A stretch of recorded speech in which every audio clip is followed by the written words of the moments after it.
Namaste, and welcome to today's program of 10 Minutes with Dr. Marc Halpern. That's me, and I'm honored that you're taking the time today to share some sacred space with me as we explore the Pitta food program. Now, when we talk about food programs in Ayurveda, we're not talking about weight loss programs. We're talking about sustainable food programs that are going to keep you healthy and return you to balance. If you have a Pitta nature or a Pitta imbalance, pay close attention, because I'm going to be describing the information and the types of foods that are going to be ideal for your body and for your mind. When we talk about the right foods, we need to understand that nothing is right for everyone. Everything, though, is right for someone. And so in Ayurveda, based on your constitution, your prakriti, based on your current state of the doshas, your vikruti, and with an understanding of the foods, then we can match up the qualities of the food to what's going on within you. And when that match is correct, well, then that's what makes this an Ayurvedic food program. And because you have a Pitta nature or a Pitta imbalance, then the correct foods are going to need to be taken to restore you to balance. So today we're going to explore the Pitta food program. In Ayurveda, there are 10 pairs of opposite qualities that we talk about, and every food has a mixture of these qualities: heavy and light, moist and dry, hot and cold, sharp and dull, gross and subtle, rough and smooth, hard and soft. Well, there's so many different opposites. It's understanding this, though, that is so important, because you have qualities within you. Let's say your body is too hot, then you need the cool quality in order to restore balance. So you have to know which foods are cooling and match that up to your constitution and also to what's going on with you right now. So to your prakriti, and you have to match it to your vikruti. There are 6 tastes that we talk about in Ayurveda. The tastes that are ideal for a person with a Pitta nature are the sweet taste, the bitter taste, and the astringent taste. And the 3 tastes that bring a person of Pitta nature out of balance are the pungent taste, the sour taste, and the salty taste. So there are 3 tastes that bring you into balance and 3 tastes that will keep you out of balance.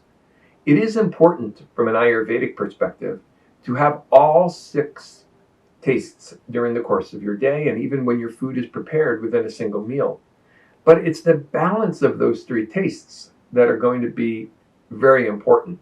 And that's going to be different for each person depending upon the dosha that we're trying to treat in that person. So if you have a Pitta nature, remember, sweet, bitter, and astringent are the keys to your health and your well-being. Those tastes contain the qualities that are opposite of your nature. So a person with a Pitta nature tends to be too hot. That is the single most important quality when it comes to understanding Pitta dosha, which means that the foods you take in should have a cooling quality to antidote that. Otherwise, if you're already hot and you take in more heat, you will overheat. And when you overheat, you may develop inflammation in your body. You may get irritable and angry and have all the symptoms that are related to excess heat in the body. So we want to bring in the coolness in order to bring in the balance. Oh, there are other qualities that are important as well. Pitta tends to, when it's out of balance, become quite volatile. We say that it's mobile, but it really means a volatility that's there. So it's balanced by bringing in the stable quality. This gets rid of the instability inherent within the Pitta dosha. So certain foods are going to be more stabilizing than other foods, and that's what we have to understand. So let's take a look at some examples of foods that have these qualities of being cooling and stabilizing. A good example would be milk.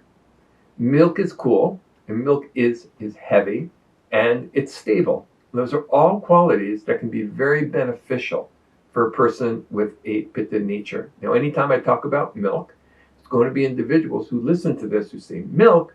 No, milk is not good for me. I shouldn't have any milk. When we talk about milk in Ayurveda, just a couple of tips. The First thing is, we're talking about only the highest quality of milk. The highest quality of milk you'll find is going to be raw milk.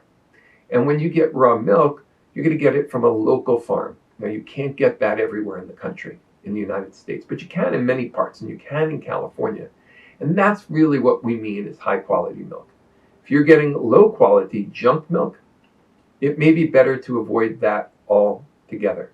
We also mean when we take milk that we take it at room temperature, not right out of the refrigerator, and we tend to warm it up with certain spices that make it easily digestible. So milk is an incredibly good food for bringing a person with a Pitta nature back into balance when it's taken properly and we're using a high quality milk. Another food that is going to be good is our grains. Grains tend to be heavy, and some of them are cooling and some of them are warming, and we want to use the cooling grains. And so some of the examples are wheat and oats. These two are excellent because they're heavy and they're cooling and they're stabilizing. And again, you may be saying, uh-oh, Dr. Halpern, I can't have gluten. All right, gluten makes me feel bad. Well, if you have celiac disease or a serious gluten sensitivity, yes, by all means, avoid that. Absolutely. Okay, but if you don't, then taking a high quality grain prepared properly is going to be good for you. And you'll be able to digest it well, and it won't produce any repercussions. In fact, over the long term, it'll build healthy, strong tissues in your body. Certain oils are cooling, and so you want to have oils such as sunflower oil and olive oil and ghee. These three oils can be excellent for people with a Pitta nature. Now, when you're preparing your food, you want your food to taste wonderfully, and sometimes we add different spices into the food. As a general rule, spices tend to be heating. We don't want to heat up Pitta. But there are some spices that tend to be okay for people with a Pitta nature to eat. These spices support healthy digestion without overheating your body. So we can call these cooling spices, although that's a little bit oxymoronic. But it includes spices such as fennel, chamomile, coriander, to name a few. There are many spices. Now, what's important is that when you taste the food, that it doesn't make your mouth hot. You know, the proof is in the pudding, which means that when you taste it, you have to ask yourself, is this spicy hot or is it not spicy hot? And if it is spicy hot, it's too hot for Pitta. Okay? So you want it to be flavorful, but you don't want it to be hot. There are other foods that are very good for people with a Pitta nature. Fruits can be excellent because they tend to be cooling. Some beans can be very easily digested, and mung beans, mung dal, is an excellent food for balancing the Pitta dosha. And it's a famous ingredient in the Ayurvedic preparation called khichdi. Even some fish can sometimes be taken if it's needed as a medicine. Now, in Ayurveda, we generally don't recommend killing animals in order to sustain ourselves, but sometimes we need it to sustain ourselves. So when that's necessary, we want to use cooling meats and cooling flesh in order to restore balance. And that would be non-salted fishes and the white meats of fowl. And those are going to be the healthiest for a person of Pitta nature. Now, there are definitely some things to avoid. And by now, I think it's already very clear. Avoid the hot spices. All right? Be very careful when you're adding ginger and peppers into your meal, and also salt. Salt tends to be quite heating. Doesn't mean you can't have any. We want you to enjoy the foods. It's just the balance of the 6 taste needs to be right. So if you put it on your tongue and it's hot, it's too hot for Pitta.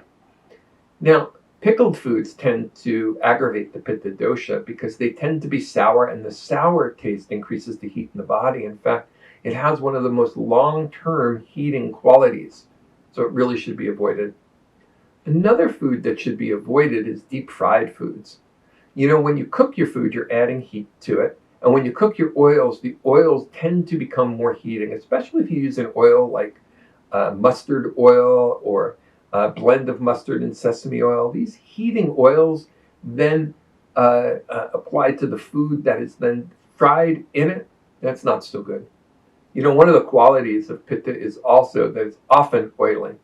And so when you take in these heating oils, that combination of hot and oil is a combination that really causes an imbalance in Pitta. And we'll often see it in people with a Pitta nature in their skin. So if you tend to break out or get a lot of red rashes, then be very careful with the oils that you're consuming. And don't deep fry your foods. So this should give you a pretty good idea about the kinds of foods we eat in order to bring Pitta into balance and why we do that.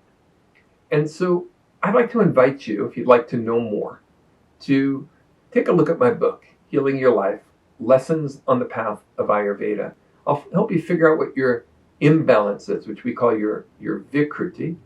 And then I'll also explain to you in great detail more about the 10 pairs of opposite qualities, the 5 elements, the 3 doshas, and ultimately what kind of foods to eat in order to restore the balance in your body. Many blessings to you as you continue your journey toward optimum health and peace of mind.